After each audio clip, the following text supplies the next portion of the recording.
Hello, welcome back to the reading of the poem of the Man God, written by Maria Valtorta, Volume 1. Chapter 45. Jesus is baptized in the Jordan. The 3rd February 1944 in the evening. I see a bare, flat country without any villages or vegetation. There are no cultivated fields, but a few odd plants are growing here and there in clusters, like vegetable families, where the deep soil is less parched. Imagine that the arid wasteland is on my right-hand side, with my back turned to the north and the harsh area stretches southwards. On my left instead, I can see a river with very low banks, flowing slowly from north to south. The very slow-flowing water makes me understand that there are no falls in the level of the riverbed, and that it flows in such a flat country as to form a depression. The movement of the water is just sufficient to avoid the formation of marshes. The river is so shallow that the bottom can be seen. I would say the water is a meter deep, or a meter and a half at most. It is as wide as the River Arno in the Saint Miniato Empoli area, about 20 meters. However, I'm not good at estimating, and yet its color is blue, with a light green hue near the banks, where on the humid soil there is a strip of thick green vegetation, very pleasant to look at. The sight of the stony, sandy bleakness of the ground lying before it, instead, a very monotonous one indeed. The internal voice which I told you I hear and tells me what I must take note of and know is now warning me that I am looking at the Jordan Valley. I am calling it a valley because that is the name used to indicate the place where a river flows, but here it is incorrect to call it so, because a valley presupposes the presence of mountains, but I do not see any mountains in the neighborhood. In any case, I am near the Jordan, and the waste land on my right is the desert of Judah. If it is correct to call a desert a place where there are no houses or man's works, it is not so according to our idea of a desert. There are none of the undulating sands of the desert, as we understand it, but only bare ground strewn with stones and rubble, like alluvial grounds after a flood. There are no hills in the distance. And yet, near the Jordan, there is a great peace, something special and unusual, as one often feels on the shores of Lake Trasimeno. It is a place which seems to be full of memories of angels' flights and celestial voices. I cannot describe exactly what I feel, but I feel that I am in a place that communicates with my soul. While I am watching these things, I notice that the right bank of the Jordan, in respect to me, is becoming crowded with people. There are many men dressed in different fashions. Some seem ordinary people, some rich, and there are some who appear to be Pharisees, because their tunics are adorned with fringes and braids. In the midst of them, standing on a rock, there is a man whom I recognize at once to be the Baptist, although it is the first time I have seen him. He is speaking to the crowds, and I can assure you that his sermon is not a sweet one. Jesus called James and John the sons of thunder. Well then, what should we call this impetuous orator? John the Baptist deserves the names of thunderbolt, avalanche, earthquake. So impetuous and severe he is in his speech and gestures. He is announcing the Messiah and exhorting the people to prepare their hearts for his coming, eradicating all obstructions and rectifying their thoughts. But it is a violent and harsh speech. The precursor does not possess the light hand Jesus used to cure the wounds of hearts. He is a doctor who lays the wound bare, scrutinizes it, and cuts it mercilessly. While I am listening, I am not repeating the words because they are related by the evangelists, but here they are amplified in impetuosity.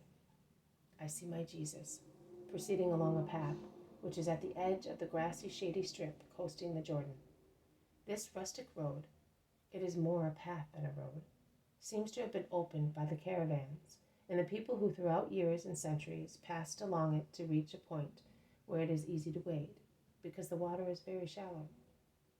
The path continues on the other side of the river and disappears from sight in the green strip of the other bank. Jesus is alone. He is walking slowly, coming forward, behind the Baptist. He approaches noiselessly and listens to the thundering voice of the penitent of the desert. as if he also were one of the many who came to John to be baptized and purified for the coming of the Messiah. There is nothing to distinguish Jesus from the others. His clothes are those of common people, but he has the bearing and handsomeness of a gentleman. There is no divine sign discriminating him from the crowd, but it would appear that John perceives a special spirituality emanate from him. He turns round and at once identifies the source of the emanation. He descends impulsively from the rocky pulpit and moves quickly towards Jesus, who has stopped a few yards away from the crowd and is leaning against the trunk of a tree. Jesus and John stare at each other for a moment. Jesus with his very sweet blue eyes, John with his very severe black flashing ones. Seen from nearby, one is the antithesis of the other. They are both tall, their only resemblance. For all the rest, they differ immensely. Jesus is fair-haired. His hair is long and tidy.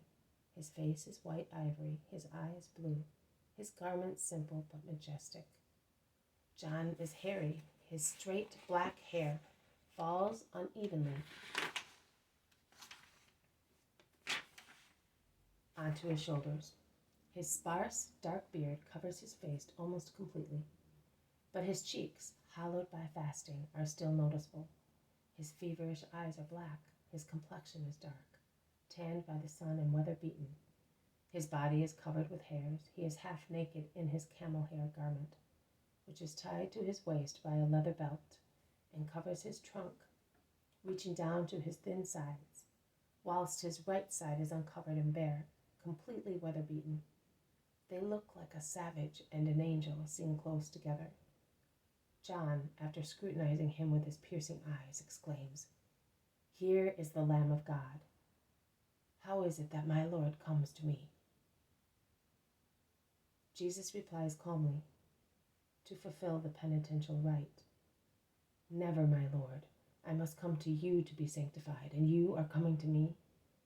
And Jesus, laying his hand on the head of John, who had bowed down in front of him, replies, "Let it be done as I wish, that all justice may be fulfilled, and your rite may become the beginning of a higher mystery, and men may be informed that the victim is in the world." John looks at him with his eyes sweetened by tears and precedes Jesus towards the bank of the river. Jesus takes off his mantle and tunic and is left with a kind of pair of short trousers. He then descends into the water where there is John, who baptizes him, pouring on his head some water from the river by means of a cup tied to his belt. It looks like a shell or a half pumpkin dried and emptied.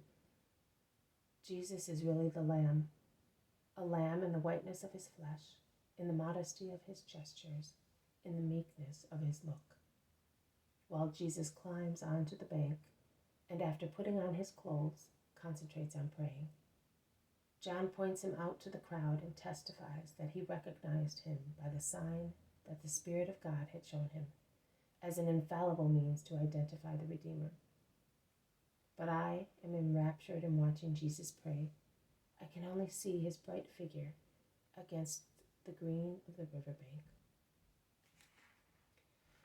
This has been a reading from the poem of the Man God, written by Maria Valtorta, Volume 1, Chapter 45, Part 1, Jesus is baptized in the Jordan. Thank you for listening. I will see you tomorrow. May God bless you, and may peace be with you.